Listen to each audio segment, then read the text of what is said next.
Embun masih menempel di dedaunan ketika Bu Siti membuka daun pintu warungnya yang terbuat dari papan kayu. Udara pagi di kampung kecil Kediri itu terasa lembab, bercampur aroma sambal kacang yang ia haluskan dengan ulekan batu.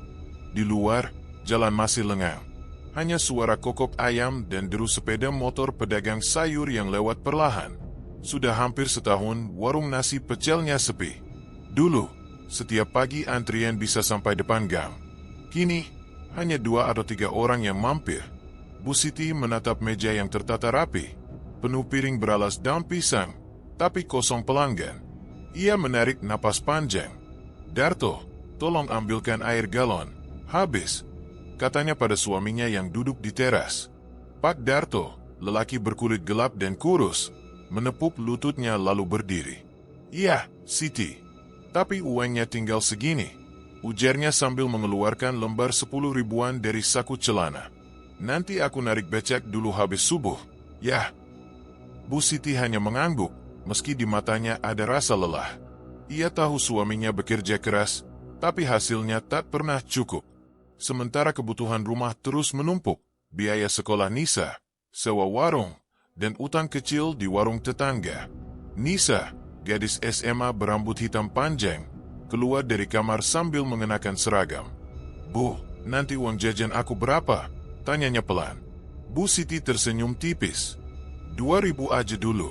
"Nak, nanti kalau warung rame, ibu tambahin."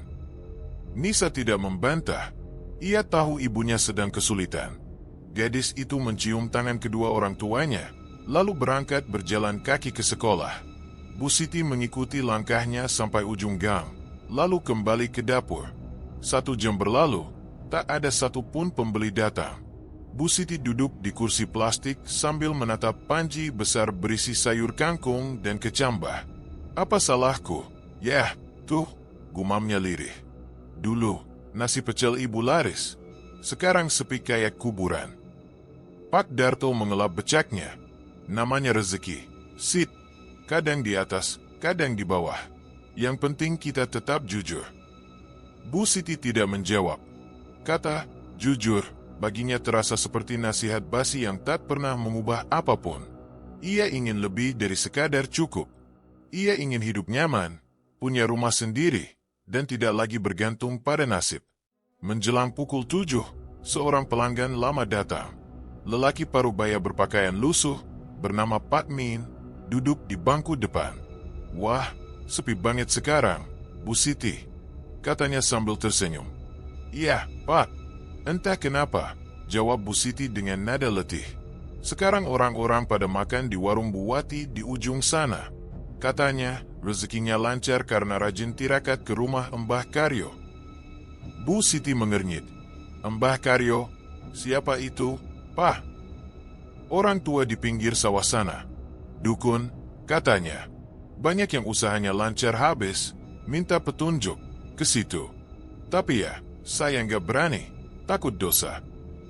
Bu Siti tertawa kecil, tapi pikirannya langsung bekerja.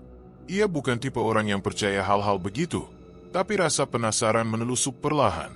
"Terima kasih, Pak Min. Saya jadi tahu," katanya sambil menyajikan nasi pecel di atas daun pisang. Setelah pelanggan itu pergi, Bu Siti termenung. Bayangan wajah Mbah Karyo yang belum pernah ia lihat mulai memenuhi kepalanya. Kalau memang benar bisa melancarkan rezeki, kenapa tidak dicoba? Pikirnya. Ia menatap uang di laci warung yang hanya berisi recehan. Siang menjelang, matahari naik tinggi. Hanya 2 piring nasi pecel yang terjual hari itu. Pak Darto pamit menarik becak lagi, meninggalkan Bu Siti sendirian di warung.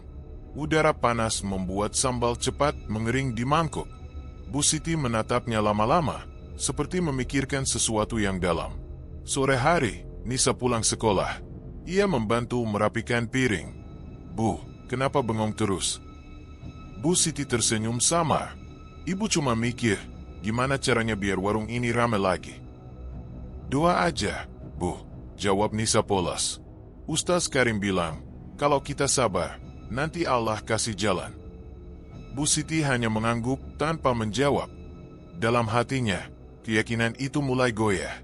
Sabar rasanya tak cukup.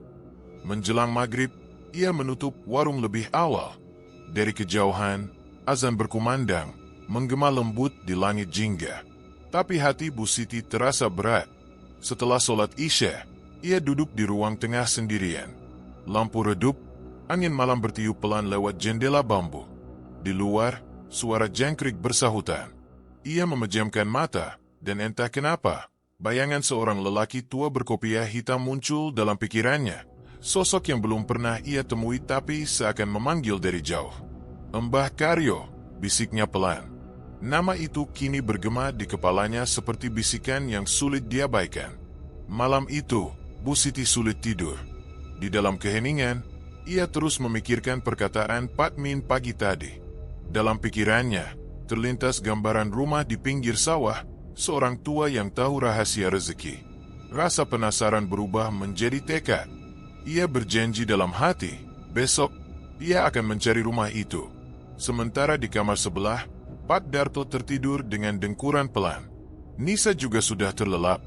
Hanya Bu Siti yang masih terjaga, menatap langit-langit yang remang. Sebuah keputusan mulai terbentuk dalam hatinya, keputusan yang kelak akan mengubah seluruh hidupnya. Sore itu, langit Kediri mulai menguning, dan sinar matahari terakhir menembus celah dedaunan di sawah yang membentang luas. Bu Siti berjalan pelan di jalan setapak berdebu, membawa tas kecil berisi sesajen sederhana, bunga 7 rupa, air putih, dan uang logam 1.000 rupiah. Hatinya berdebar, tapi langkahnya mantap. Sejak pagi tadi, pikirannya terus dihantui obrolan pelanggan di warung yang menyebut nama Mbah Karyo, dukun tua yang katanya bisa melancarkan rezeki siapapun yang datang padanya. "Coba saja ke Mbah Karyo, Bu. Banyak yang hidupnya berubah setelah dari sana." Begitu kata seorang pembeli pagi tadi. Ucapan itu terus terngiang di kepala Bu Siti seperti mantra. Rumah yang dituju berdiri di ujung sawah. Dindingnya dari anyaman bambu, beratap daun kelapa kering, dan di depannya tergantung lampu teplok kecil yang belum menyala. Tak ada suara ayam, tak ada anak-anak bermain, hanya gemerisik angin yang membawa aroma tanah lembab. Bu Siti menelan ludah, lalu mengetuk pintu perlahan. Mbah Karyo." Dari dalam, terdengar suara berat dan serak.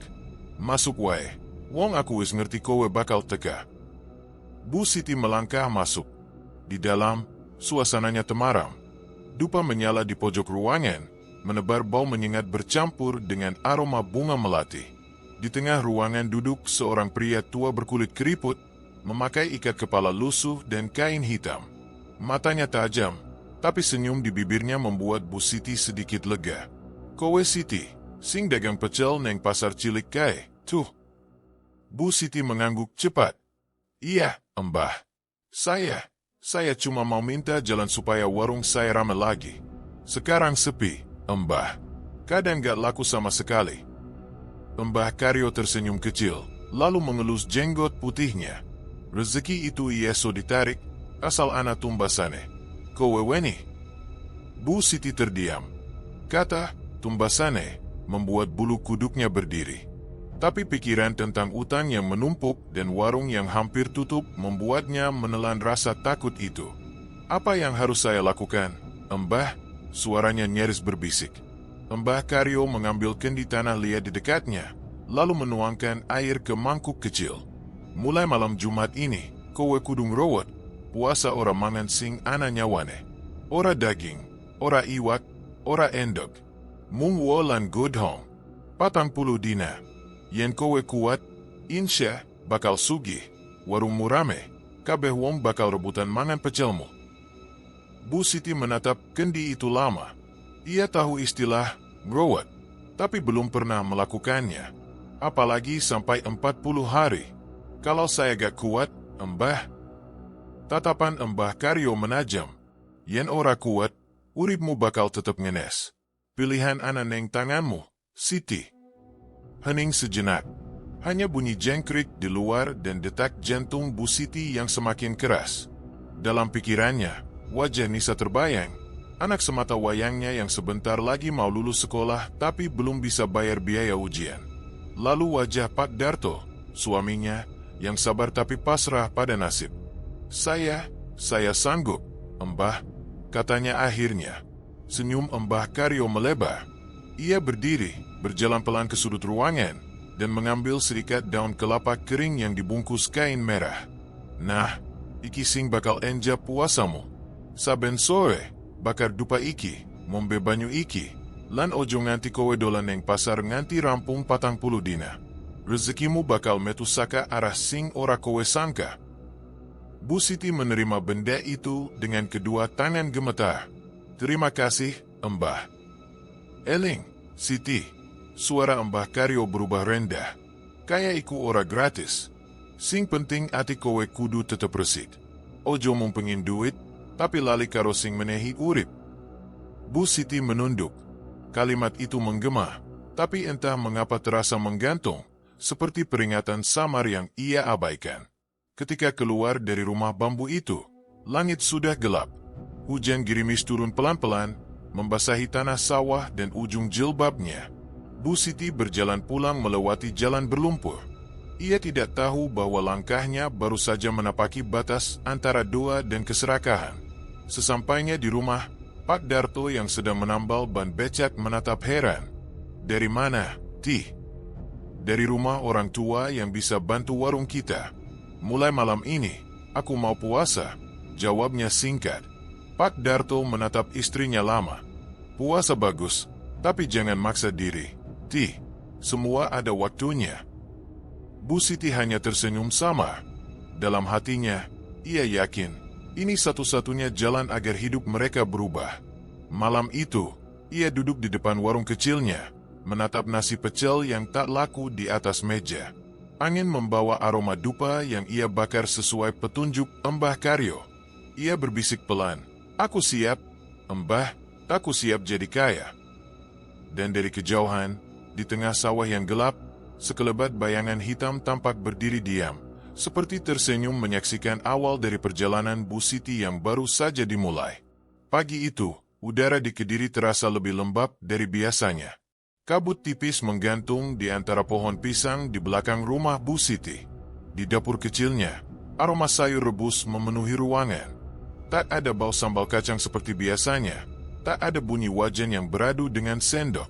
Hanya suara air mendidih dan langkah pelan Bu Siti yang terlihat semakin kurus dari beberapa hari lalu. Sudah 3 hari ia menjalani puasa ngerowet seperti pesan Mbah Karyo. Ia hanya makan potongan pepaya dan beberapa lembar daun singkong rebus setiap sore. Tak sekalipun ia menyentuh nasi atau lauk. Anehnya, ia tidak merasa lapar berlebihan, tapi ada sesuatu yang lain di tubuhnya. Ringan, tapi lemah. Di depan rumah, Pak Darto sudah bersiap dengan becaknya. "Tih, kamu kelihatan pucat. Apa gak mau makan nasi sedikit aja? Aku bisa beli tempe goreng," ujarnya khawatir. Bu Siti hanya tersenyum tipis. "Gak usah, Der. Aku lagi nazar. Kalau aku kuat puasa ini, insya Allah rezeki kita bakal berubah."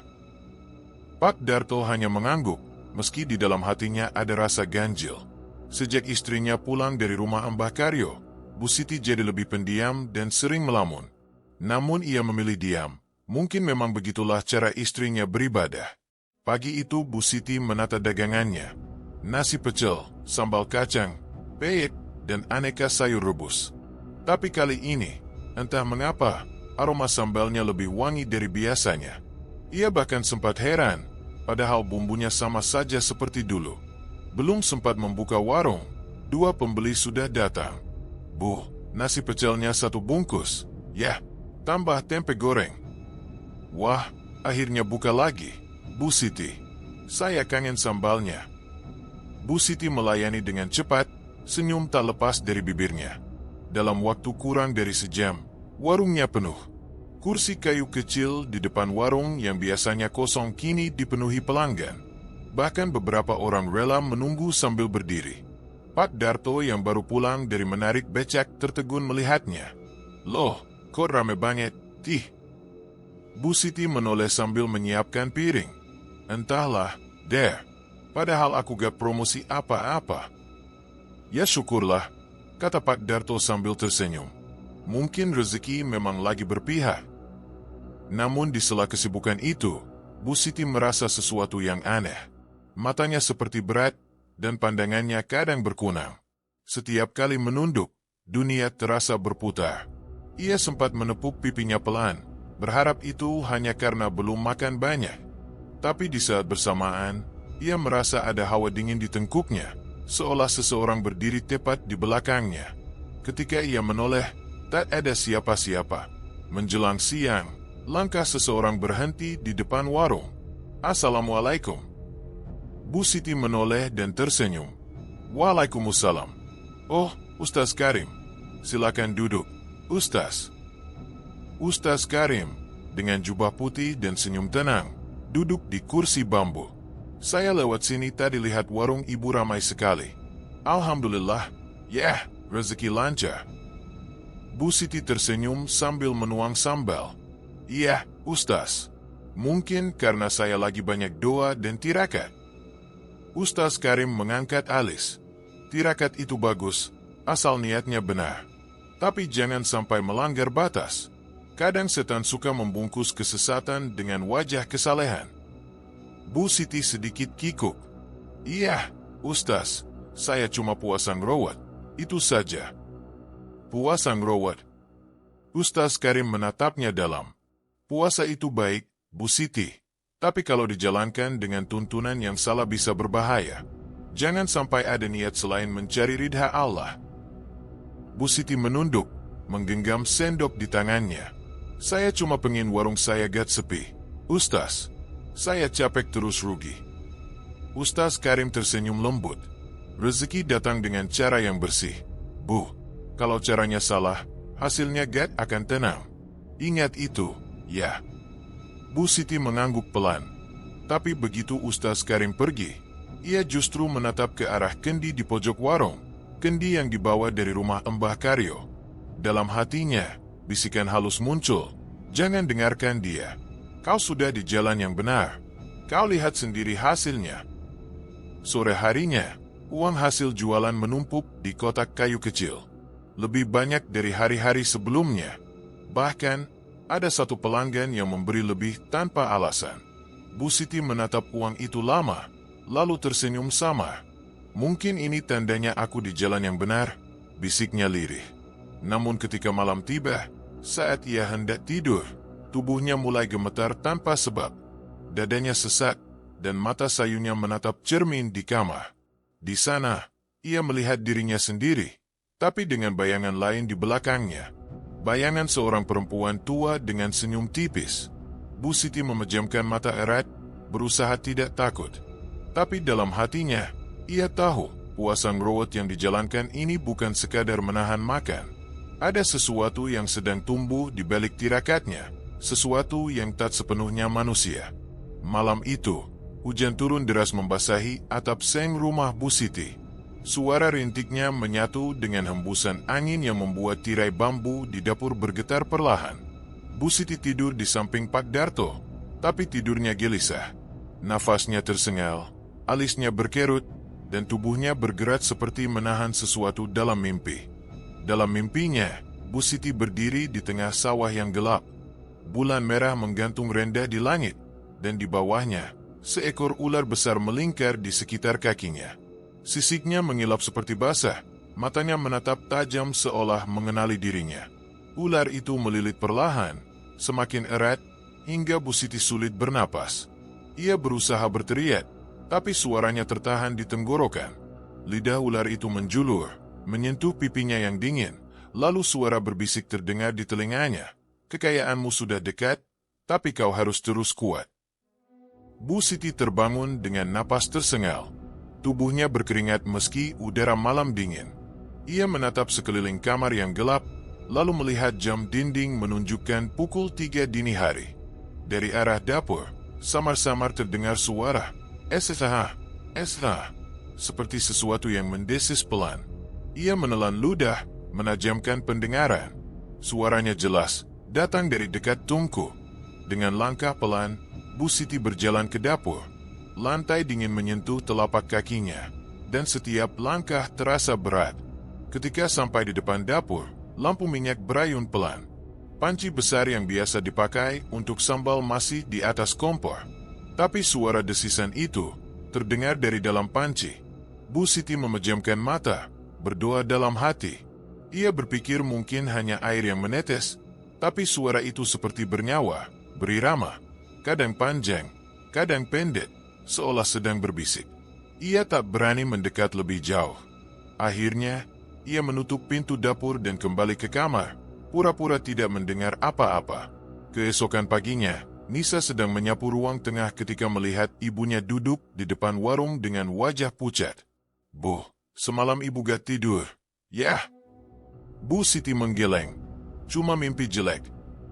Nisa berhenti menyapu, memperhatikan ibunya lebih lama. Ada lingkaran hitam di bawah mata Bu Siti, dan kulit wajahnya tampak makin tirus. Tapi senyum di bibirnya tetap terpaksa. Saat itu, tiba-tiba warung kembali dipenuhi pembeli. Bahkan lebih ramai dari kemarin. Orang-orang datang silih berganti, entah dari mana. "Bu, sambalnya makin enak sekarang," kata salah satu pelanggan. "Bumbunya pas banget, Bu Siti. Rasanya kayak beda dari sebelumnya," tambah yang lain. Pak Darto yang membantu mencuci piring di belakang sempat berbisik pada istrinya. Aku heran. Kok bisa ya? Padahal bumbu sama aja." Bu Siti menatap suaminya sekilas, lalu tersenyum samar. "Mungkin ini hasil tirakatku, deh." Pak Darto mengangguk, tapi matanya menangkap sesuatu yang ganjil. Di ujung panci sambal, seperti ada noda merah pekat. Ia mengira itu cabai yang gosong, jadi tak banyak bicara. Menjelang sore, Nisa datang membawa air dari sumur. Saat melintasi dapur, ia menoleh tanpa sengaja.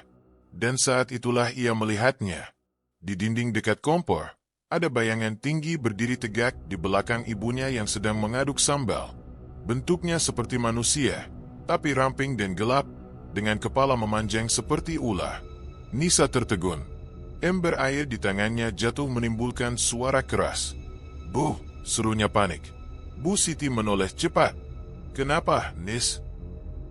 "Bu, tadi di belakang ibu." Nisa menunjuk ke arah dapur, tapi bayangan itu sudah lenyap. Hanya sisa bau sambal yang menyengat dan asap tipis yang keluar dari panci. Bu Siti menghela napas. "Kamu jangan aneh-aneh, Nisa. Ibu cuma capek." Namun Nisa tahu apa yang ia lihat bukan halusinasi. Ia melihat mata di bayangan itu, mata merah yang menatapnya balik. Malamnya, suasana rumah semakin mencekam. Hujan kembali turun, dan lampu di ruang makan beberapa kali berkedip. Bu Siti duduk sendiri di dapur, memandangi panci sambal yang masih hangat. Tangannya gemetar saat hendak menutupnya, entah karena dingin atau rasa takut yang ia tahan sendiri. Tiba-tiba, tetes. Satu titik merah jatuh dari tutup panci, menetes ke lantai. Bu Siti spontan mengambil kain lap dan menyeka. Tapi sebelum ia sempat membersihkan semuanya, dia menyadari sesuatu. Itu bukan sambal. Itu darah. Darah segar, menetes perlahan dari pinggiran panci, seolah panci itu sedang berdarah. Bau amis langsung menyebar ke seluruh dapur. Bu Siti mundur beberapa langkah, wajahnya pucat pasi. Ia ingin berteriak, tapi suaranya tercekat. Dari dalam panci terdengar suara mendesis pelan, sama seperti dini hari tadi, panjang dan dalam, seperti napas dari sesuatu yang bersembunyi di sana. Sementara itu, di kamarnya, Nisa terbangun tiba-tiba karena mendengar ibunya menjerit tertahan. Ia berlari ke dapur, tapi ketika sampai di sana, ibunya hanya berdiri diam. Panci sambal sudah tertutup rapat. Tak ada darah, tak ada suara. "Bu, ada apa?" Bu Siti menoleh perlahan. Senyumnya kaku. "Gak apa-apa, Nak. Cuma kaget lihat tikus." Namun mata Nisa menatap ke lantai yang masih basah, dan di sana, di antara genangan air, ada bekas merah yang perlahan mengalir menuju pintu belakang rumah. Pagi itu, aroma sambal kacang dan daun kemangi memenuhi udara di kampung kecil itu. Dari kejauhan, warung Bu Siti tampak paling mencolok, bukan karena ukurannya, tapi karena kerumunan orang yang tak pernah sepi sejak subuh. Bahkan sebelum warung dibuka, sudah ada pembeli yang menunggu di depan. "Bu, bungkus 3 ya. Tambah peyeknya." "Bu Siti, saya antri dari tadi. Jangan lupa ya sambalnya banyak." Bu Siti melayani semuanya dengan cekatan. Tangannya bergerak cepat, tapi wajahnya semakin tirus. pipinya kempis, dan matanya sayu. Meski begitu, senyum tak pernah hilang dari bibirnya. Setiap sendok sambal yang dituangkan terasa penuh keyakinan. Keyakinan bahwa semua ini hasil dari tirakat yang ia jalani. Pak Darto yang duduk di kursi depan, mengipas-ngipas dirinya dengan koran. Luar biasa, Ti. Dulu kadang seharian cuma laku 5 porsi. Sekarang belum jam 9 udah habis setengah panci. Bu Siti tersenyum kecil. Makanya, aku bilang juga apa, rezeki itu asal dijemput dengan sungguh-sungguh. Pak Darto mengangguk, tapi dalam hatinya ada rasa yang sulit dijelaskan, antara bangga dan takut. Beberapa minggu terakhir, penghasilan mereka meningkat tajam. Dari hasil jualan itu, Bu Siti membeli motor baru untuk Pak Darto dan gelang emas untuk dirinya sendiri. Para tetangga mulai berbisik-bisik, menganggap Bu Siti mendapat berkah luar biasa. Warungnya Bu Siti itu pasti ada rahasianya, kata seorang ibu di gang sebelah. Katanya dia puasa khusus. Lihat aja, tiap hari makin banyak pembeli. Namun di balik keberhasilan itu, tubuh Bu Siti semakin lemah. Berat badannya turun drastis, dan kulitnya tampak pucat seperti kehabisan darah. Kadang ketika sedang melayani pembeli, tangannya bergetar tanpa sebab. Tapi setiap kali Pak Darto menyuruhnya beristirahat, jawabannya selalu sama. Ini bagian dari tirakat, Kalau berhenti di tengah jalan, semuanya bisa hilang. Suatu sore, Ustaz Karim datang lagi ke warung. Ia baru pulang dari masjid, membawa tasbih di tangan. Assalamualaikum, Bu Siti. Waalaikumsalam, Ustaz. Mau pesan nasi pecel? Jawab Bu Siti dengan ramah. Ustaz Karim duduk di kursi depan, memperhatikan wajah Bu Siti yang tampak lebih kurus dari terakhir kali ia lihat. Saya dengar warung ibu makin ramai, alhamdulillah. Tapi saya juga dengar ibu masih menjalani puasa ngerowot itu. Bu Siti menatapnya sejenak, lalu tersenyum tipis. Iya, Ustaz. Saya sudah terbiasa. Badan memang sedikit lemas, tapi rasanya ringan. Saya yakin ini jalan rezeki saya. Ustaz Karim menghela napas, suaranya lembut tapi tegas. Bu Siti, semua amal itu tergantung niat. Kalau niatnya baik tapi caranya salah, tetap bisa menyesatkan. Jangan sampai ibu menukar berkah dengan sesuatu yang gelap. Bu Siti menunduk, mengaduk sambal pelan. Saya cuma ingin hidup lebih baik, Ustaz. Salah, ya. Tidak salah ingin kaya, jawab Ustaz Karim. Tapi kalau caranya lewat tirakat yang tidak jelas asalnya, itu berbahaya. Ada hal-hal yang tampak indah di awal, tapi berujung celaka. Bu Siti tersenyum sopan, tapi matanya dingin. Terima kasih nasihatnya, Ustaz. Tapi saya yakin, selama saya tidak berbuat jahat, Allah tahu niat saya. Ustaz Karim tak menjawab lagi. Ia berdiri pelan, menatap Bu Siti yang kembali sibuk melayani pembeli. Saya cuma khawatir, Bu. Kadang iblis tidak datang dengan wajah menakutkan. Ia datang lewat rasa syukur yang salah arah. Setelah Ustaz Karim pergi, Bu Siti duduk sejenak di bangku bambu belakang warung. Angin sore berembus pelan, membawa aroma sambal yang menyengat. Ia menatap kendi kecil di bawah meja tempat ia menyimpan air pemberian Mbah Karyo. Air itu kini tinggal setengah, tapi setiap kali ia tuang ke sambal, rasanya semakin kuat dan banyak pembeli memujinya. Malamnya, Pak Darto menghitung uang hasil jualan hari itu. Hasilnya luar biasa, 2 kali lipat dari kemarin. Bu Siti tersenyum lemah. Aku janji, sebentar lagi aku mau sedekah. Aku mau bantu anak yatim di kampung sebelah. Pak Darto menatapnya kagum.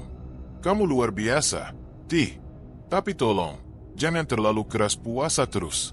Aku takut kamu sakit. Bu Siti hanya mengangguk. Tapi di matanya, ada sorot yang aneh, campuran antara kepuasan dan ketakutan. Saat malam semakin larut, ia terbangun karena mendengar suara dari dapur. Suara panci bergeser pelan, disusul bisikan samar seperti orang berdoa dalam bahasa yang tak ia mengerti. Ia mendekat perlahan, menyalakan lampu, tapi dapur kosong. Panci sambal tertutup rapi. Namun ketika ia melangkah pergi, Kendi di pojok ruangan bergetar pelan. Tutupnya terbuka sedikit, dan dari dalamnya muncul sekelebat bayangan tipis seperti asap hitam yang meluncur cepat menuju arah Bu Siti, lalu lenyap. Ia menoleh, bulu kuduknya berdiri. Tapi di wajahnya, senyum tipis justru muncul. "Kalau ini harga dari rezeki besar, aku siap membayarnya," gumamnya pelan. Dan di luar rumah, angin malam berhembus kencang. Daun-daun bergetar seperti menyaksikan sesuatu yang tak seharusnya disyukuri. Sore itu, langit tampak muram. Awan menggantung rendah di atas kampung, seolah menandai sesuatu yang tak beres. Dari luar pagar bambu, suara azan maghrib dari surau kecil terdengar sayup. Di rumah Bu Siti, lampu ruang tamu sudah menyala. Bau dupa samar tercium dari arah dapur. Ustaz Karim berdiri di depan pintu rumah itu, mengetuk perlahan sambil mengucap salam. "Assalamualaikum, Bu Siti." Tak ada jawaban untuk beberapa detik. Baru setelah ketukan ketiga, pintu dibuka oleh Nisa, anak perempuan Bu Siti yang baru berumur 10 tahun. Wajahnya tampak pucat, matanya sayu. "Waalaikumsalam, Ustaz," katanya pelan. "Ibu lagi di dapur." Ustaz Karim mengangguk dan melangkah masuk. Bau dupa semakin pekat. Ia bisa merasakan hawa aneh di dalam rumah itu, seperti udara yang terlalu dingin, tidak wajar untuk sore yang lembab. Dari dapur terdengar suara Bu Siti melantunkan sesuatu yang bukan doa, lebih mirip gumaman dengan irama ganjil. "Bu Siti," panggil Ustaz Karim. Gumaman itu berhenti.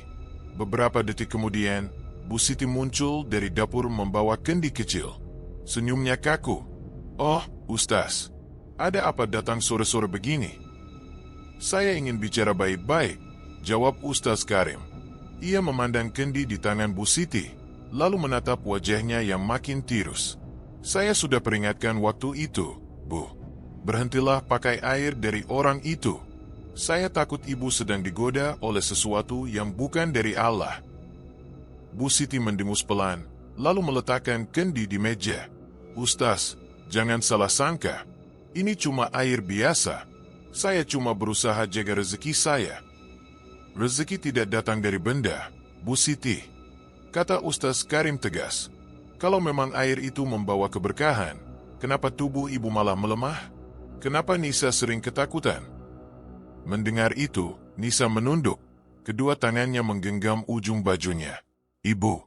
"Nisa sering dengar suara orang di dapur malam-malam," bisiknya pelan. Bu Siti menoleh tajam. "Nisa, jangan bicara sembarangan di depan tamu." Anak itu terdiam ketakutan. Ustaz Karim menatap keduanya dengan mata lembut tapi serius. "Bu, ini sudah terlalu jauh.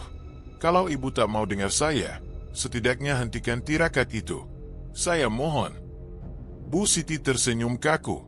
"Ustaz, saya hormat sama panjenengan, tapi saya sudah lihat hasilnya sendiri. Warung saya ramai, utang lunas, hidup kami berubah. Jadi tolong, jangan ganggu saya dengan ceramah ini." "Bu Siti." "Cukup, Ustaz." Suara Bu Siti meninggi. "Saya tidak butuh nasihat lagi. Saya tahu apa yang saya lakukan." Pak Darto yang sejak tadi diam di kursi pojok menunduk dalam-dalam. Ia ingin bicara, tapi suaranya tercekat. Ia tahu Ustaz Karim benar, tapi tak punya keberanian untuk melawan istrinya yang kini wajahnya tampak berbeda, lebih dingin, lebih keras. "Baiklah," kata Ustaz Karim akhirnya dengan nada berat. "Kalau begitu, saya pamit. Tapi ingat, Bu Siti, setiap rezeki yang datang tanpa izin Allah akan menagih bayaran suatu hari nanti." Ia berjalan keluar dengan langkah tenang, namun di hatinya ia tahu sesuatu yang buruk sedang tumbuh di rumah itu. Begitu pintu tertutup, Bu Siti menatapnya dengan tatapan kosong. "Orang itu terlalu ikut campur," gumamnya pelan. Ia kembali mengambil kendi dan menatap air di dalamnya. Di permukaannya, bayangan wajahnya tampak retak seperti kaca pecah. Nisa berdiri di dekat tangga, suaranya gemetar. "Bu, jangan marah sama Ustaz Karim, ya?" Nisa takut. Bu Siti berbalik cepat. "Kamu takut sama ibu?" Nisa mundur selangkah. Bukan, cuma Nisa dengar suara dari dapur semalam. Ada yang ketawa. Sudah, jangan omong sembarangan, bentak Bu Siti, membuat anak itu menangis. Pak Darto berdiri, mencoba menenangkan. Siti, sudahlah. Anak kecil cuma ngomong karena takut. Tapi Bu Siti menatapnya tajam. Kamu juga sekarang ikut campur. Pak Darto terdiam. Ia tahu, apapun yang dikatakannya, hanya akan memperburuk keadaan. Malamnya, rumah itu terasa lebih sunyi dari biasanya. Angin berdesir pelan melewati celah jendela, tapi udara terasa dingin menusuk. Di kamar, Bu Siti duduk di depan cermin besar, menyisir rambutnya perlahan. Dari cermin itu, pantulan wajahnya tampak berbeda. Kulitnya lebih pucat, matanya lebih dalam. Tapi ia terus menatap, seperti terhipnotis. Suara bisikan samar muncul dari balik cermin. Jangan dengarkan mereka, mereka iri, kau sudah dipilih. Bu Siti tersenyum samar. Aku tahu, mereka cuma takut aku lebih berhasil. Tiba-tiba, suara krek terdengar keras. Retakan halus menjalar dari tengah cermin hingga ke pinggirannya, seperti sarang laba-laba. Lampu kamar berkedip 2 kali, lalu padam. Nisa yang tidur di kamar sebelah menjerit ketakutan. Bu, cerminnya pecah. Bu Siti menatap pantulan dirinya yang retak. Bayangan di baliknya tampak seperti sosok lain, dengan senyum yang lebih lebar dari miliknya sendiri. Dan di luar kamar, Pak Darto hanya duduk di kursi ruang tamu, menatap pintu kamar istrinya yang tertutup rapat. Ia mendengar suara lirih dari dalam, suara tawa yang bukan milik Bu Siti. Malam di Kediri terasa lebih pekat dari biasanya. Awan menutupi bulan, menyisakan kegelapan yang seolah menelan seluruh gang kecil tempat Bu Siti tinggal. Dari luar, rumahnya tampak sepi, namun di dalamnya, suasana justru mencekam. Bu Siti duduk di dapur dengan lampu redup. Di hadapannya, panci besar berisi sayur lodeh masih mengepul.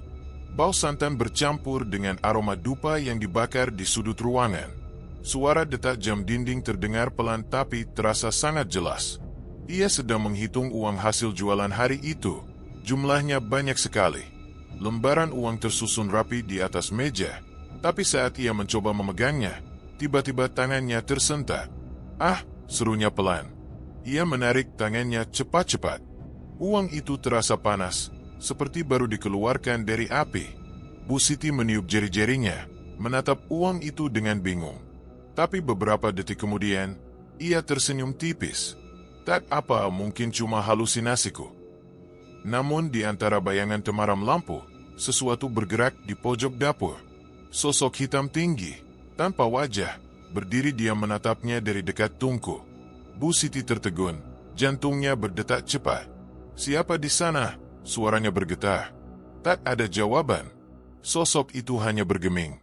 Tapi ketika ia menyalakan lampu yang lebih terang, bayangan itu hilang begitu saja. Ia terdiam, menatap ke arah tungku yang kini kosong. Lalu dari atas genting, terdengar suara berat seperti seseorang berjalan pelan. Suara itu berputar mengelilingi rumah, membuat bulu kuduknya berdiri. Beberapa hari terakhir, kejadian aneh seperti itu semakin sering terjadi. Kadang piring di dapur bergerak sendiri. Kadang kendi air mengeluarkan suara gemericik meski tak disentuh. Bu Siti berusaha menenangkan diri. Ini semua ujian, katanya pada diri sendiri. Tanda aku sedang diuji karena hampir berhasil. Namun di sisi lain rumah, Pak Darto terbaring di ranjang dengan tubuh lemas. Sejak beberapa hari lalu, ia sering merasakan panas di dada dan sesak napas. Ibu, ini kenapa ya? Tanyanya pelan saat Bu Siti membawa segelas air. Kamu kecapean. Sudahlah, nanti juga sembuh, jawab Bu Siti dingin. Pak Darto memegang tangannya lemah. Aku cuma pengen lihat kamu berhenti puasa itu. Tubuhmu makin kurus, Siti. Aku takut. Bu Siti menarik tangannya perlahan. Jangan ikut campur, Darto. Ini semua demi masa depan kita. Sore harinya, ketika Bu Siti sedang menyiapkan dagangan, suara ketukan terdengar di pintu belakang. Saat dibuka, sosok Mbah Karyo berdiri di sana dengan tongkat bambunya. Wajahnya tampak lebih tua, tapi matanya tetap tajam. Bu Siti, katanya datar. Kau sudah masuk hari ke-30. Jangan sampai mundur. Bu Siti mengangguk, tapi suaranya lemah. Saya merasa aneh, Mbah. Kadang saya lihat bayangan di dapur. Kadang uang hasil jualan terasa panas. Mbah Karyo tersenyum samar, memperlihatkan gigi kuningnya. Itu tandanya pesugihanmu mulai menerima tumbal.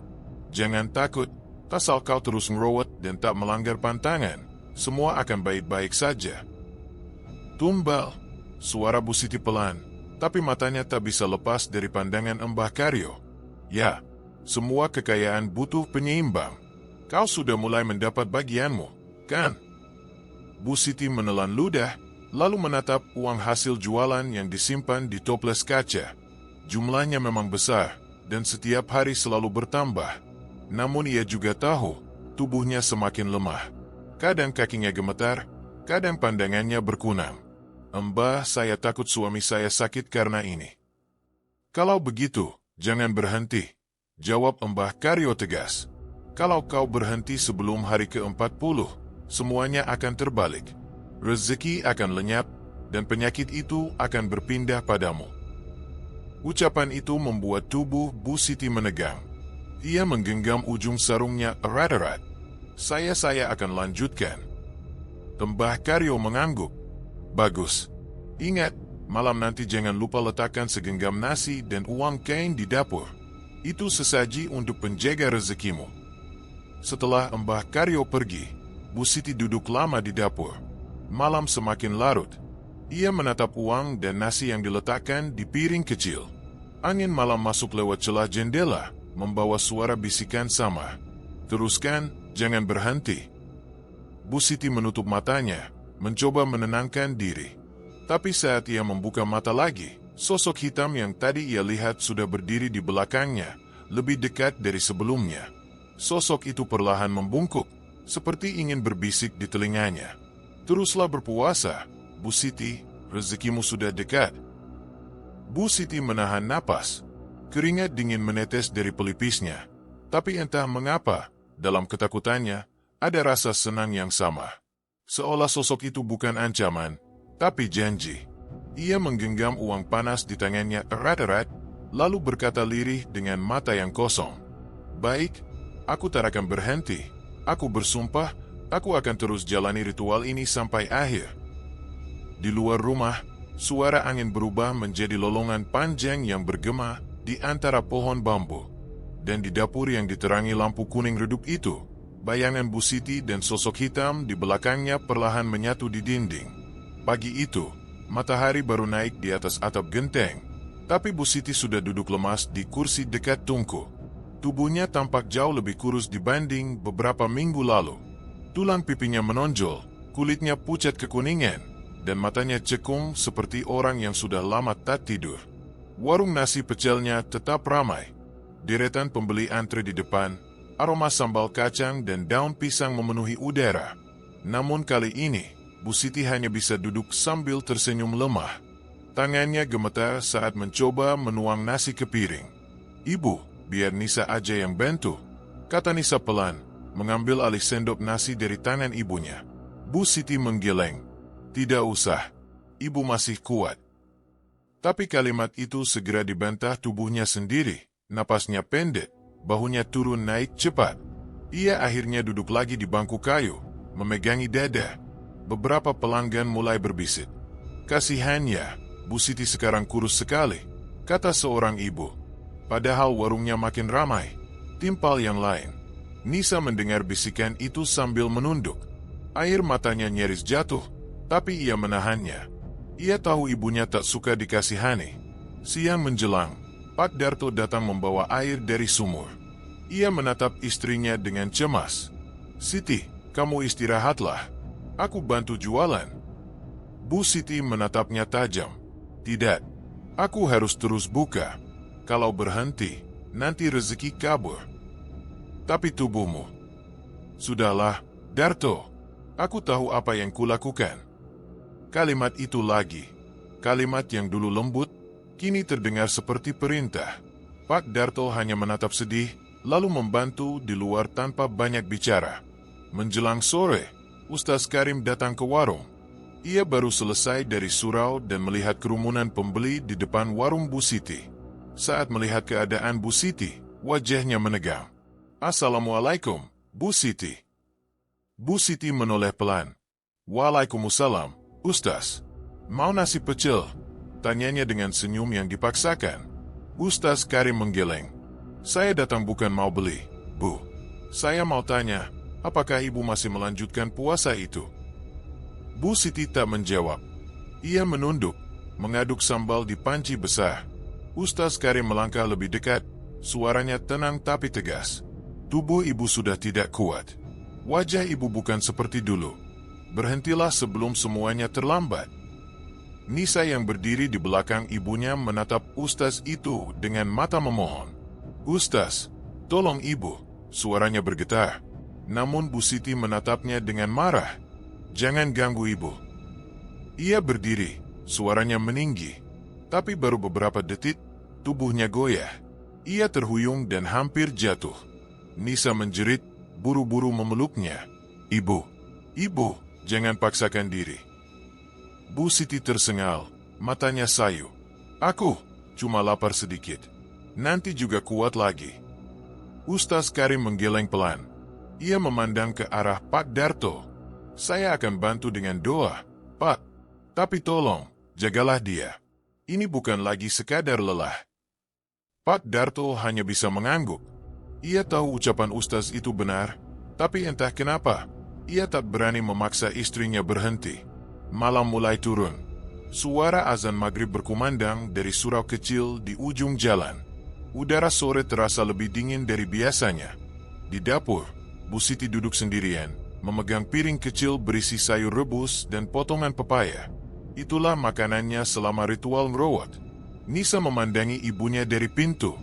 "Bu, makan yang banyak, ya. Jangan cuma itu." Bu Siti menoleh, senyumnya aneh, lemah tapi seperti dipenuhi keyakinan yang dalam. "Ini cukup. Aku harus tahan sampai hari ke-40. Setelah itu, semua akan berubah." Namun sebelum ia sempat menyuap makanan itu, perutnya terasa mual. Tubuhnya bergetar, keringat dingin membasahi pelipis. Nisa panik dan berlari mendekat. "Ibu, ibu kenapa?" Bu Siti membuka mulutnya, tapi tak ada suara keluar. Hanya darah hitam pekat yang tiba-tiba keluar dari mulutnya, menetes ke lantai. Nisa menjerit ketakutan, memeluk ibunya yang hampir roboh. "Pak, cepat, sini. Ibu berdarah." Pak Darto berlari dari ruang depan. Wajahnya pucat pasi melihat lantai yang berlumuran darah. "Ya Allah, Siti." Ustaz Karim yang masih berada di halaman mendengar teriakan itu dan segera masuk. Ia mendapati Bu Siti gemetar hebat. Matanya terbelalak, tapi bibirnya terus bergerak seperti sedang membaca sesuatu yang tak terdengar. "Pegang dia, Pak Darto," ujar Ustaz Karim cepat. Ia mulai membaca doa, suaranya tegas dan lantang. Tapi setiap kali lafaz suci keluar dari mulutnya, tubuh Bu Siti justru semakin menggeliat, seolah melawan. Darah terus mengalir dari mulutnya, namun wajahnya tersenyum aneh di tengah kesakitan. "Aku belum selesai," katanya lirih, hampir tak terdengar. Tiba-tiba, semua lampu di rumah padam bersamaan. Hanya suara azan yang masih menggema dari surau menggantikan sunyi yang mencekam. Dalam kegelapan itu, Nisa menangis keras memeluk ibunya, sementara Ustaz Karim terus berdoa tanpa henti. Dan di luar, di balik jendela dapur yang retak, sesosok bayangan hitam tampak berdiri diam, menatap ke dalam dengan mata menyala merah sama. Malam itu, udara di Kediri terasa ganjil. Angin berhenti bertiup, seolah seluruh kampung menahan napas. Di rumah Bu Siti, hanya suara jengkrik yang terdengar, dan lampu di dapur berkelap-kelip seperti akan padam.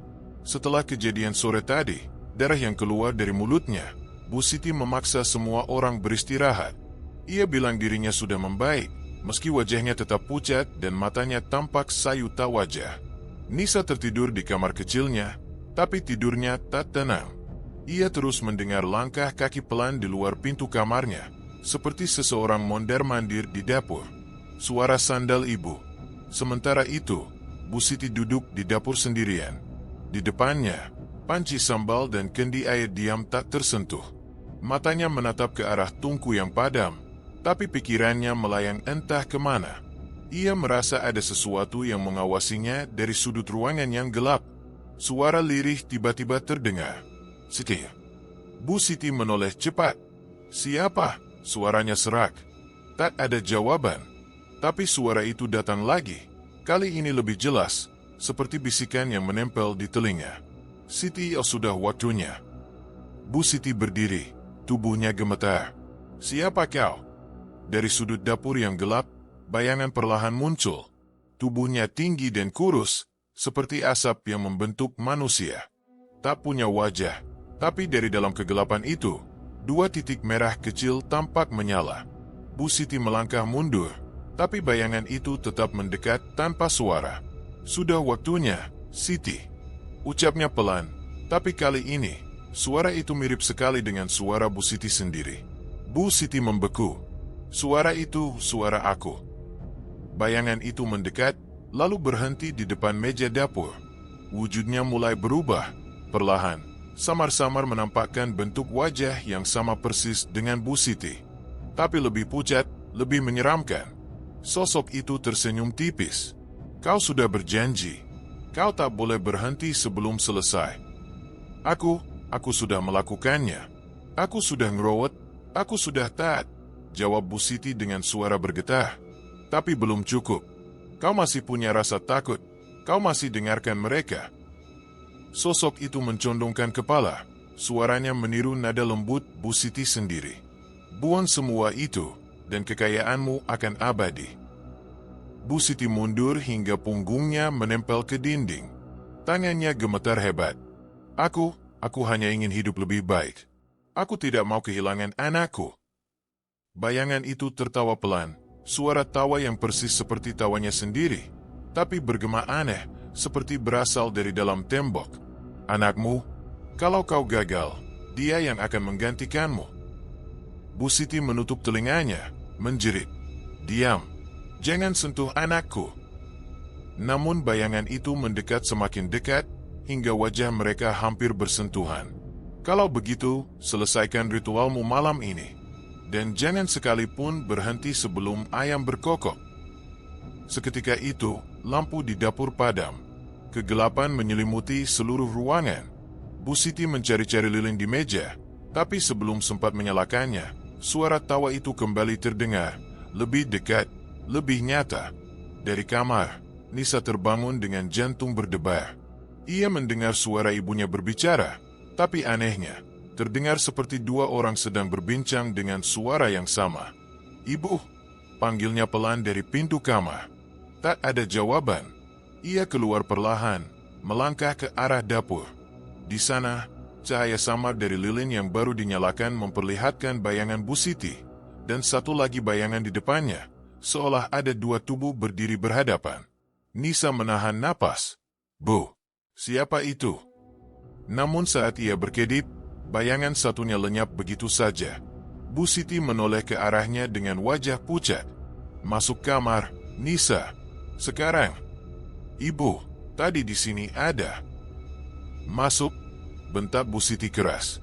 Suaranya bergema di seluruh rumah, membuat Nisa ketakutan dan lari kembali ke kamar. Bu Siti memegangi kepalanya. Suara di dalam kepalanya tak berhenti berbisik. "Lanjutkan, lanjutkan." Ia berlari ke arah tungku dan menyalakan api. Di atas meja, ia letakkan sesaji yang disuruh Mbah Karyo, nasi putih, pisang, dan uang logam.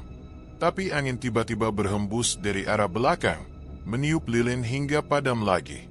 Dan dalam gelap itu, sesuatu berdesis dari arah panci sambal. Suara mendesis seperti ular yang lapar.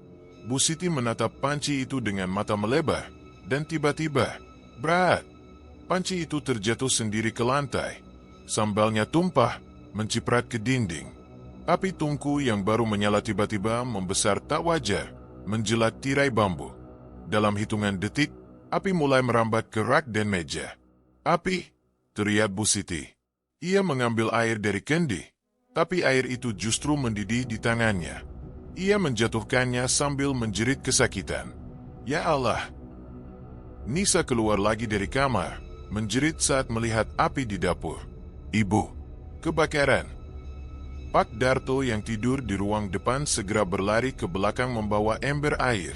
Ustaz Karim, yang rumahnya tak jauh, mendengar teriakan itu dan ikut datang. Bersama beberapa warga, mereka berusaha memadamkan api.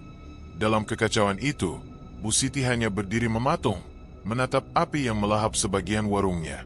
Di matanya, di antara kobaran api, ia melihat sekilas sosok hitam itu tersenyum di tengah asap, dan di wajahnya, jelas sekali, wajah itu miliknya sendiri.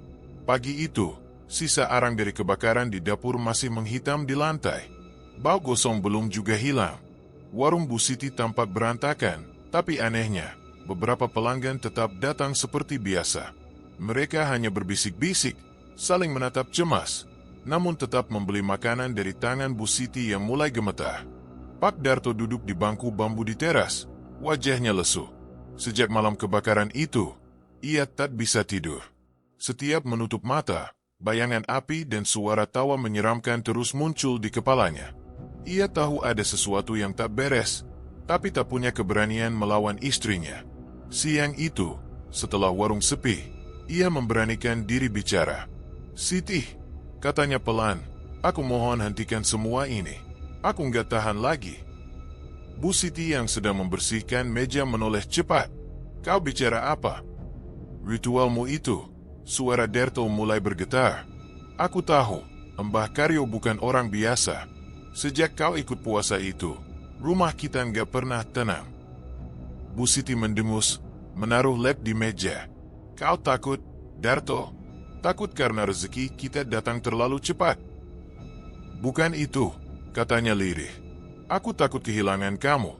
Lihat tubuhmu, kurus, pucat, seperti bukan Siti yang dulu." Bu Siti tersenyum dingin. "Kalau bukan karena aku, kita masih jualan rugi tiap hari. Sekarang, orang antre beli nasi di warung ini. Kau seharusnya bersyukur, bukan mengeluh."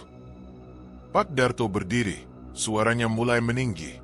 "Aku lebih rela miskin lagi daripada lihat kamu berubah begini." "Tutup mulutmu," bentak Bu Siti keras. Namun Pak Darto tak berhenti. "Aku sudah ngaku semuanya pada Ustaz Karim. Aku bilang padanya soal puasa yang Mbah Karyo suruh, soal air sesaji di dapur, soal uang panas itu semua." Wajah Bu Siti langsung menegang. "Apa?" Ia melangkah cepat ke arah suaminya dan menampar keras pipinya. "Kau berani mencampuri urusanku?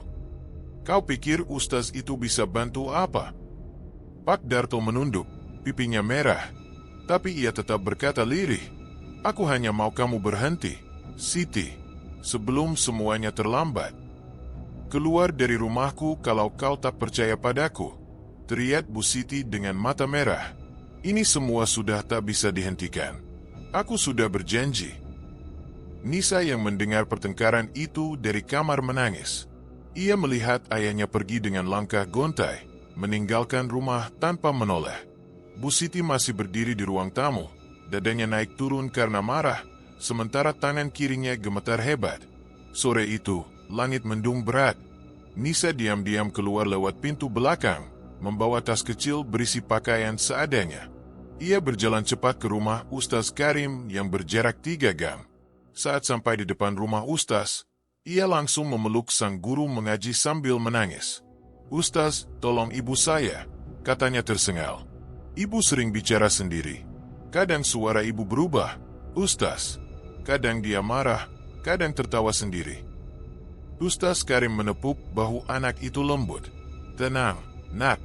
Malam ini biar Ustaz datang ke rumahmu." Namun sebelum sempat berangkat, hujan turun deras. Ustaz Karim memutuskan menunggu reda. Sementara itu, di rumah yang kini sunyi, Bu Siti duduk sendirian di ruang tengah. Wajahnya basah oleh air mata, tapi ia tetap menatap kosong ke arah cermin retak di dinding. "Aku tak jahat," gumamnya lirih. "Aku cuma ingin rezeki. Apa salahku?" Suara lain menjawab dari dalam cermin. "Tidak salah, tapi janji harus ditepati." Bu Siti menatap bayangan dirinya di cermin. Kali ini, pantulan itu tidak bergerak mengikuti. Bibir bayangan itu menyeringai, sementara wajah Bu Siti tetap datar. "Sudah waktunya, Siti," katanya dengan suara parau. "Puasa besok harus kau lanjut. Tanpa makan, tanpa air, sampai subuh keempat." Tubuh Bu Siti lemas, tapi ia mengangguk. "Aku akan lakukan. Aku tak akan gagal." Ia lalu mengambil kendi air dan menutupnya dengan kain hitam, seperti petunjuk Mbah Karyo. Setelah itu, ia bersujud di lantai, membaca mantra yang sudah diajarkan. Waktu berjalan lambat. Jam menunjukkan tengah malam. Dari luar, suara petir menggema, dan lampu rumah berkedip. Bau dupa mulai memenuhi ruangan. Tiba-tiba terdengar ketukan di pintu dapur. Pelan, 3 kali. "Tok, tok, tok." Bu Siti bangkit perlahan. "Mbah," panggilnya. Tak ada jawaban, tapi bau tanah basah mendadak tercium sangat kuat, seolah seseorang baru saja keluar dari liang kubur. Ia membuka pintu perlahan. Di luar, berdiri sosok yang mengenakan sarung lusuh dan caping rusak. Tapi wajahnya bukan wajah manusia biasa. Kulitnya pucat kehijauan, matanya cekung gelap, dan dari hidungnya menetes air hitam pekat. "Mbah Karyo," bisik Bu Siti. Sosok itu tersenyum aneh. "Kau menepati janji, Siti. Bagus." Tapi suaranya bukan lagi suara tua seperti dulu. Suara itu berat dan bergema, seperti berasal dari dalam sumur. "Sekarang waktunya kau bayar bagianmu." Bu Siti mundur 1 langkah. "Saya sudah puasa, Mbah. Saya sudah lakukan semuanya." Sosok itu tertawa pelan. "Tapi kau ragu. Kau biarkan suamimu mengadu. Kau biarkan anakmu kabur. Janjimu tak lagi utuh, Siti." Angin dingin berhembus ke dalam rumah, meniup semua dupa hingga padam. Lilin bergoyang keras dan mati seketika. Dalam kegelapan itu, suara Mbah Karyo terdengar lagi, lebih dekat, seperti tepat di belakangnya. "Mulai malam ini, aku yang akan mengawasi puasamu dari dalam." Bu Siti menjerit keras, tubuhnya jatuh tersungkur. Tapi tak ada yang mendengar. Hujan di luar menelan semua suara. Pagi itu, udara di Kediri terasa berat dan lembab, seolah langit ikut menahan napas. Hari itu adalah hari ke-40 puasa ngerowot Bu Siti. Di depan rumah, daun-daun kering menempel di tanah becek, sementara warung pecelnya kini tertutup rapat. Papan namanya miring tertiup angin. Bu Siti duduk di ruang tengah, mengenakan daster lusuh yang makin kebesaran di tubuhnya. Tulangnya menonjol, kulitnya pucat kekuningan, dan bibirnya pecah-pecah.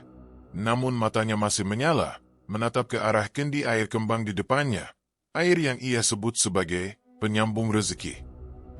"Ini hari terakhir," bisiknya pada dirinya sendiri.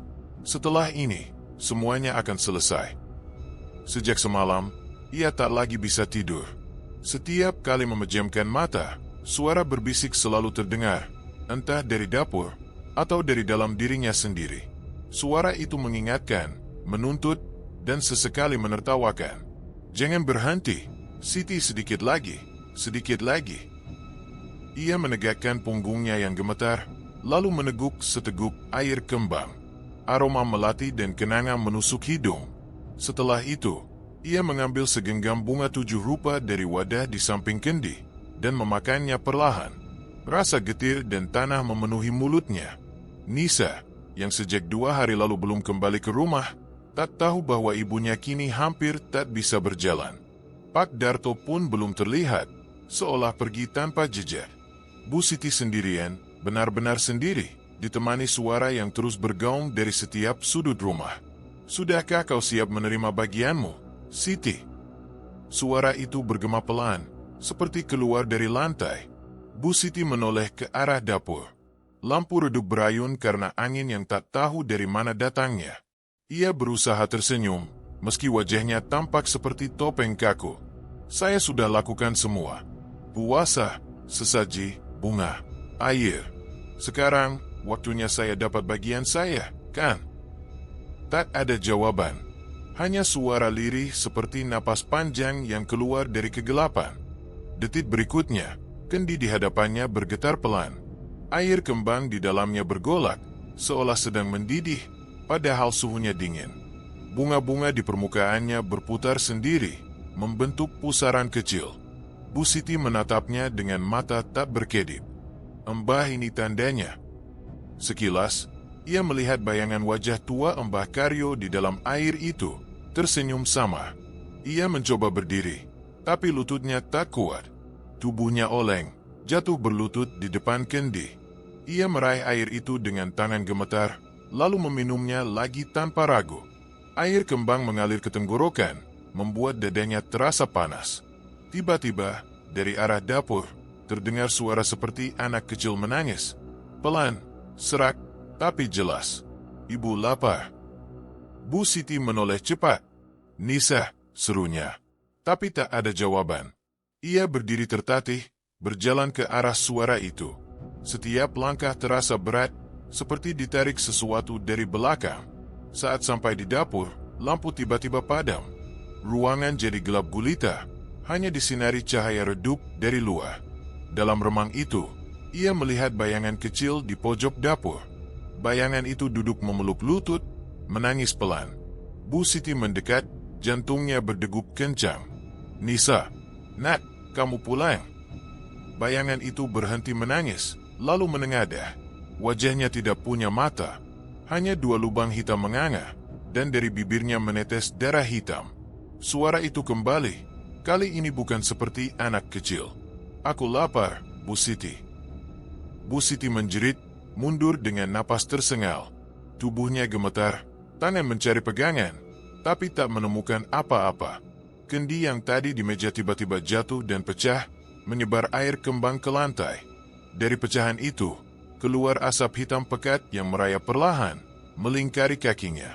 Tidak, aku sudah menjalankan semua, teriaknya histeris. Tapi suara dari asap itu menjawab pelan, janji tidak cukup. Kau harus memberi gantinya. Bu Siti mundur terus sampai punggungnya menempel pada dinding. Nafasnya memburu. Ia menatap ke arah pintu, tapi di sana berdiri sosok tinggi berbalut kain hitam. Wajahnya tidak jelas, tapi aroma tanah dan dupa yang sama memenuhi ruangan. Mbah Karyo, suaranya nyaris tak terdengar.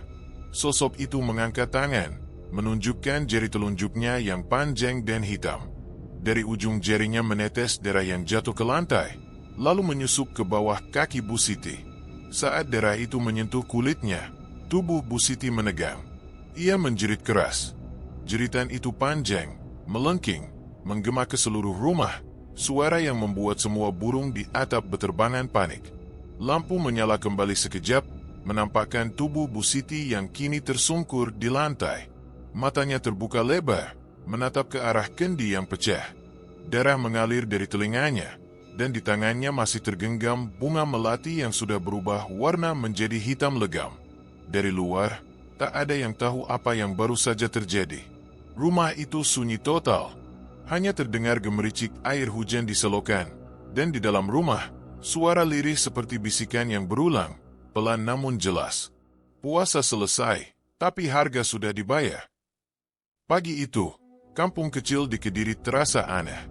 Biasanya, aroma sambal kacang dan daun pisang dari warung Bu Siti sudah menyambut sejak subuh. Tapi kali ini, pintu warung tertutup rapat. Meja-meja dibiarkan kosong, dan tak ada suara cobek yang menumbuk kacang seperti biasa. Warga yang lewat hanya saling pandang. 1-2 orang mencoba mengetuk pintu, tapi tak ada jawaban. Seekor kucing duduk di depan warung, menjelat sisa sambal kering di lantai, lalu mendadak melenguh pelan dan lari terbirit-birit. Menjelang siang, bau tak sedap mulai menyebar dari arah rumah Bu Siti. Bukan bau bangkai biasa, lebih lembek, lebih hangit, seperti campuran darah dan bunga layu. Angin membawa aroma itu sampai ke ujung jalan. Orang-orang mulai berbisik, tapi tak ada yang berani mendekat. Sore harinya, Pak Darto akhirnya pulang setelah 2 hari menginap di rumah temannya di ujung kota. Ia merasa dada sesak sejak pagi tanpa tahu kenapa. Begitu sampai di depan rumah, langkahnya langsung berhenti. Pintu depan setengah terbuka, dan dari dalam, bau busuk itu menusuk hidung. Ia berteriak panik, "Siti! Siti, kamu di mana?" Tak ada jawaban. Hanya suara lalat berputar di dalam ruangan. Dengan tangan gemetar, ia mendorong pintu sepenuhnya. Ruang tamu berantakan. Piring kotor menumpuk, sisa nasi mengering di panci, dan bunga-bunga 7 rupa berserakan di lantai. Dindingnya masih menempel bercak hitam seperti bekas asap dupa. Ya Allah, gumamnya pelan. Ia berjalan pelan ke arah kamar, menahan napas karena bau yang makin kuat. Begitu membuka pintu kamar, langkahnya langsung terhenti. Di atas tikar lusuh, Bu Siti terbaring dengan mata terbuka lebar. Tubuhnya sangat kurus seperti tinggal kulit dan tulang. Bibirnya kering, dan di sudut matanya ada bekas air yang sudah membeku. "Siti!" teriak Darto sambil berlari ke arahnya. Ia mengguncang bahu istrinya dengan panik. "Siti, bangun. Dengar aku, Siti." Tubuh Bu Siti dingin, tapi masih terasa denyut lemah di pergelangan tangannya. Ia belum mati, tapi nyawanya seperti digantung di ujung napas. Pak Darto berlari keluar rumah, berteriak memanggil tetangga. Beberapa warga datang membantu, dan tak lama kemudian seorang dokter desa dipanggil. Dokter, lelaki berumur 40-an dengan tas hitam di tangan, masuk ke kamar dengan wajah serius. Ia memeriksa denyut nadi Bu Siti, lalu menggeleng pelan. Tubuhnya kekurangan nutrisi parah.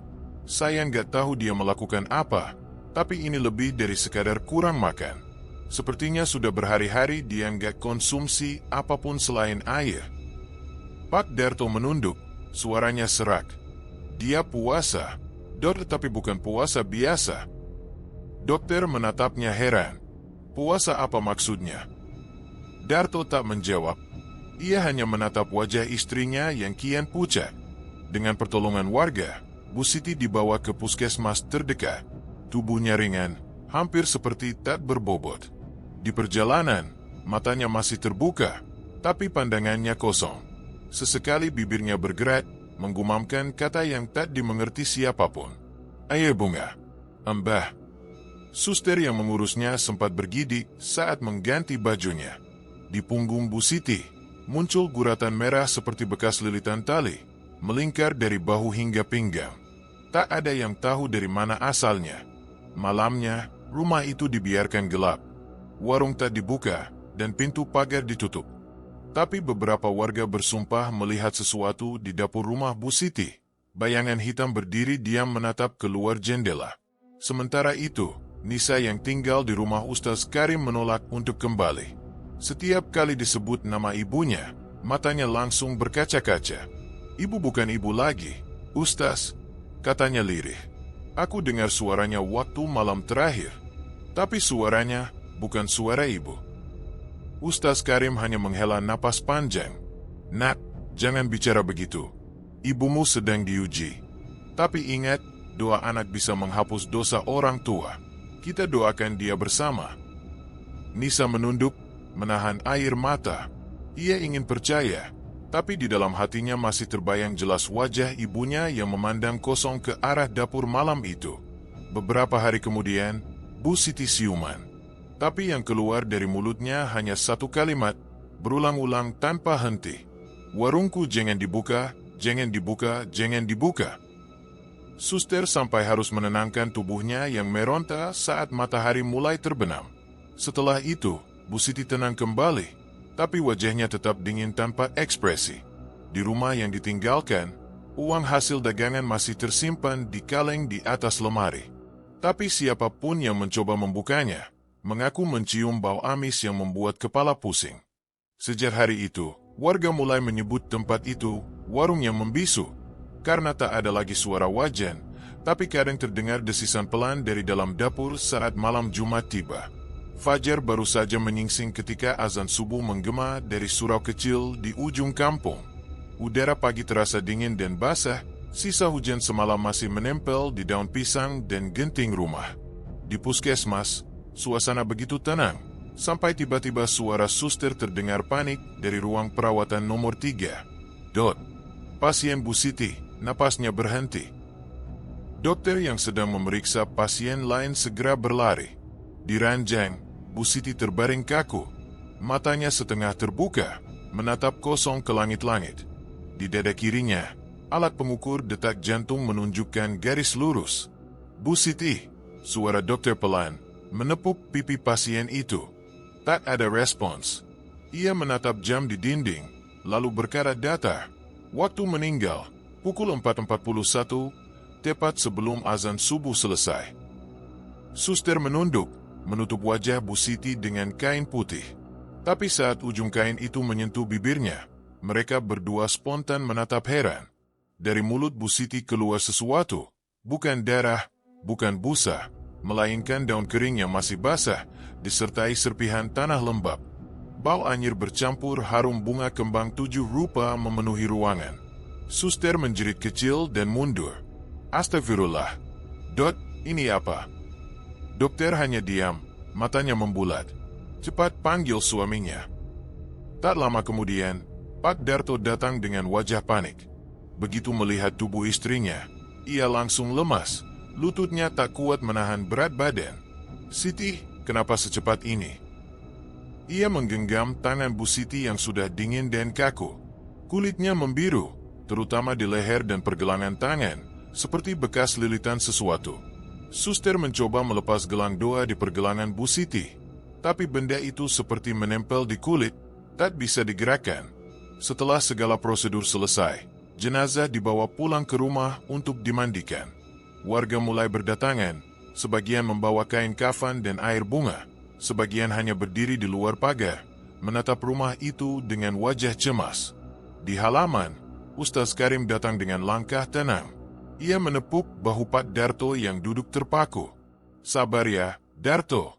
Kematian itu pasti datang, hanya waktu dan caranya yang berbeda. Pak Darto menunduk, tak bisa menjawab.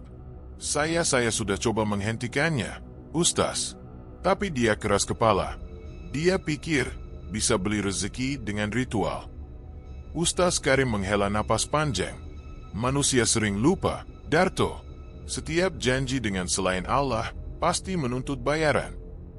Di dalam rumah, para ibu sedang memandikan jenazah.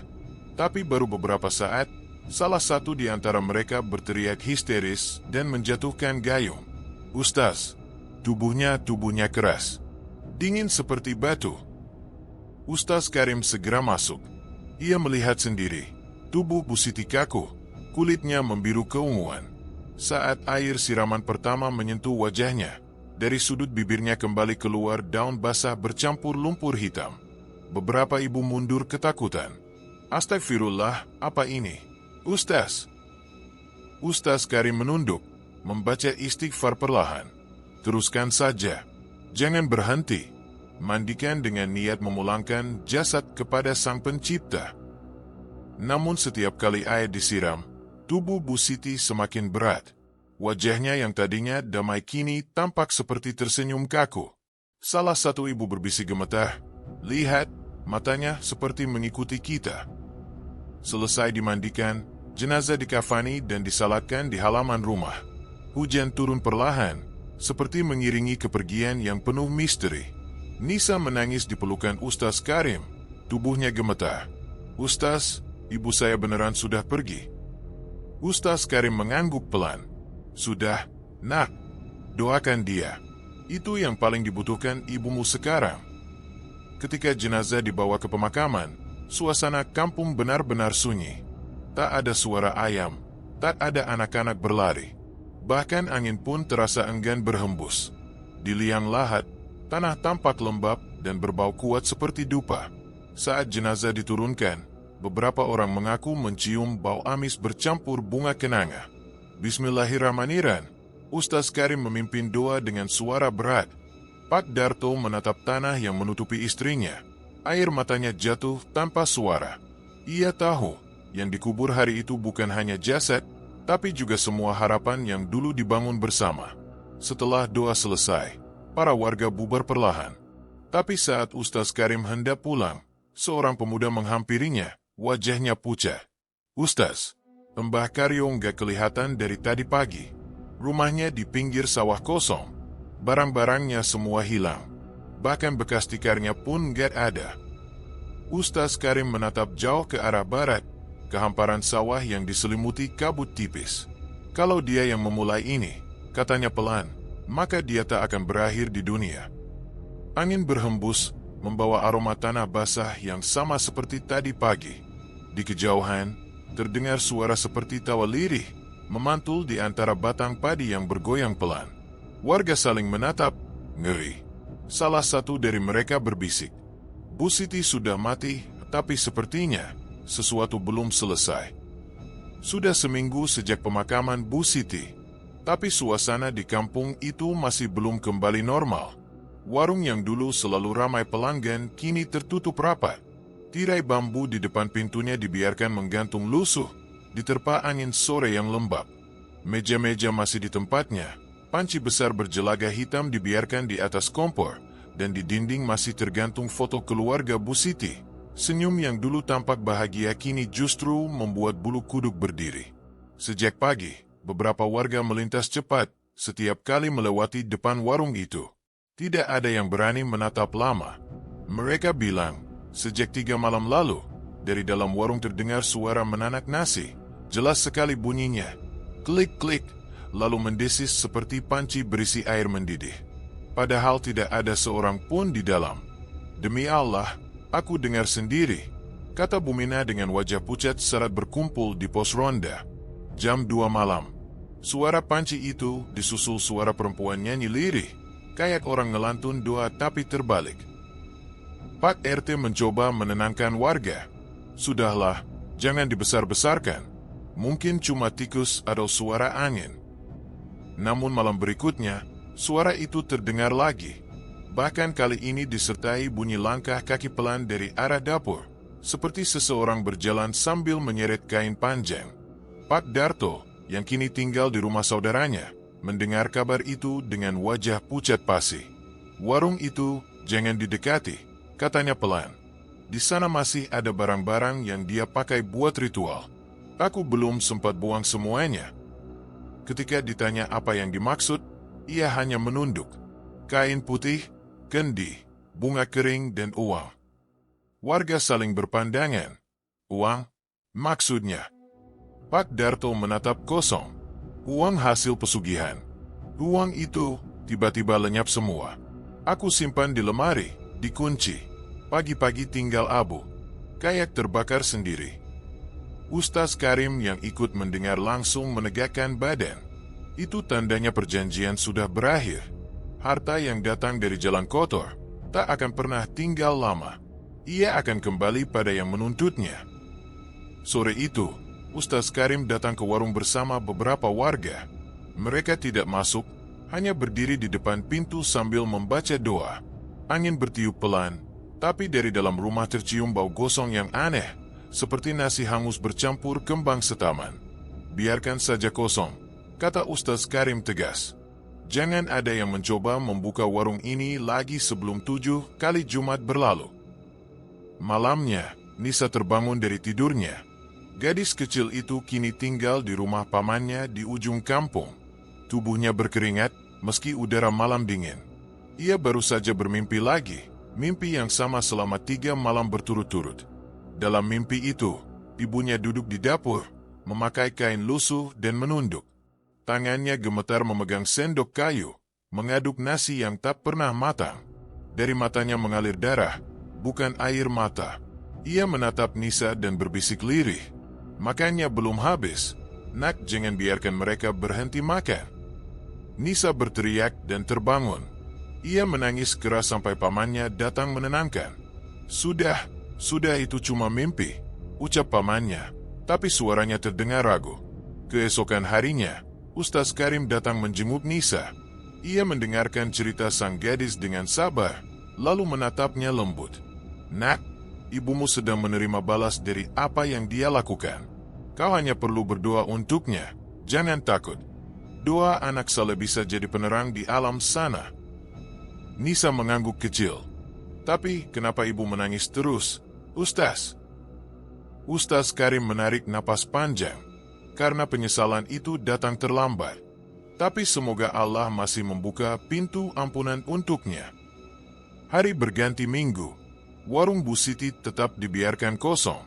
Rumput mulai tumbuh di celah lantainya, jendela dipenuhi debu, dan papan namanya perlahan terkelupas dimakan hujan. Tapi sesekali, Warga masih mendengar suara panci jatuh dari dalam, kadang disusul aroma nasi matang yang sama. Namun tak ada yang berani mengecek. Semua hanya menunduk dan mempercepat langkah saat melewati rumah itu. Suatu sore setelah salat maghrib, Ustaz Karim berdiri di depan surau kecil, berbicara kepada warga yang berkumpul. Suaranya tenang namun dalam. "Saudara-saudaraku," katanya, "setan bisa datang dengan rupa paling lembut, menjanjikan rezeki, kemudahan, bahkan keberkahan. Tapi semua itu hanya jebakan. Harta yang datang tanpa izin Allah akan menuntut nyawa sebagai gantinya." Ia menatap arah rumah Bu Siti yang tampak gelap di kejauhan. "Jadikan ini pelajaran. Jangan tergoda pesugihan. Jangan mencari jalan cepat. Karena setiap rezeki yang tak halal akan meninggalkan bau busuk, bahkan setelah pelakunya dikubur." Hening. Hanya suara jangkrik yang terdengar di sekitar surau. Warga menunduk, beberapa memejamkan mata, merenungkan kata-kata sang ustaz. Dari kejauhan, angin berembus membawa suara lembut, seperti panci bergoyang pelan di atas kompor. Dan di dalam warung yang gelap itu, mungkin ada yang masih menunggu pelanggan. Sudah berlalu 3 tahun sejak kematian Bu Siti. Namun warung kecil di ujung gang itu tetap berdiri dalam keadaan terbengkalai. Atapnya sudah bolong, ket dinding terkelupas, dan rumput liar tumbuh menutupi lantai yang dulu selalu disapu setiap pagi. Tak ada lagi aroma pecel yang menggoda perut, tak ada lagi suara panci beradu di dapur, hanya keheningan dan bayangan masa lalu yang menggantung di udara. Warga kampung kini terbiasa berjalan cepat ketika melewati rumah itu. Meski sudah lama kosong, bau sambal kacang anehnya masih sering tercium setiap malam Jumat. Bukan bau sedap seperti dulu, tapi tajam dan gosong, seperti sambal yang hangus di wajan. Beberapa warga bersumpah pernah mendengar bunyi ulekan batu beradu pelan, padahal di dalam rumah itu tak ada siapa-siapa. "Ah, mungkin cuma tikus," kata sebagian orang. Namun yang lain memilih diam. Mereka tahu, ada hal-hal yang tak perlu dijelaskan. Di seberang gang, Nisa kini hidup bersama suaminya, seorang guru ngaji muda dari desa sebelah.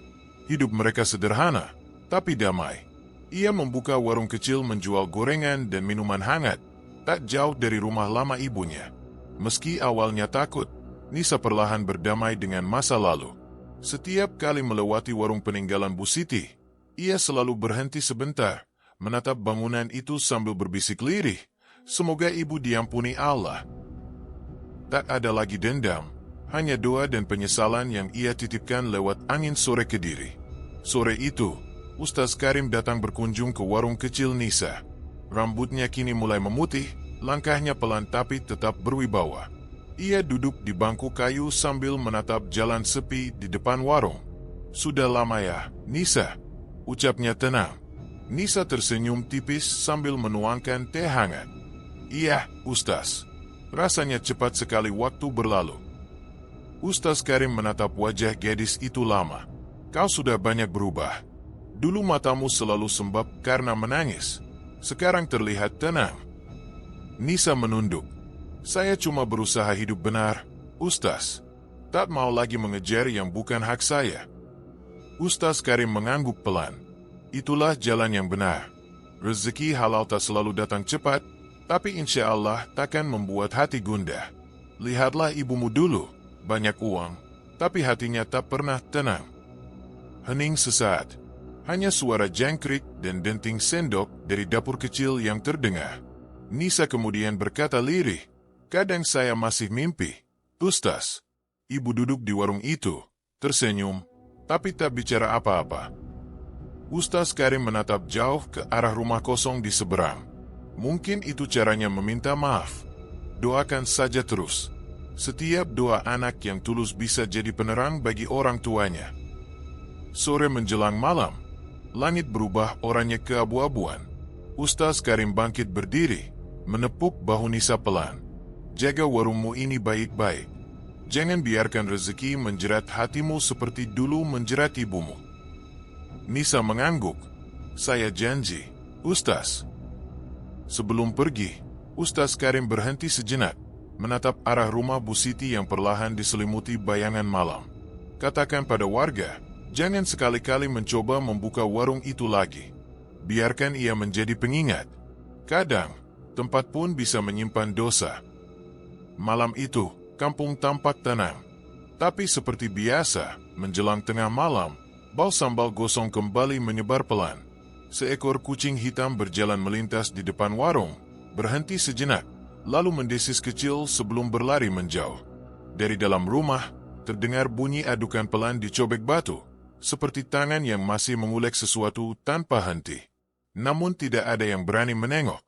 Pagi harinya, Nisa membuka jendela rumahnya dan menatap warung tua itu sekali lagi.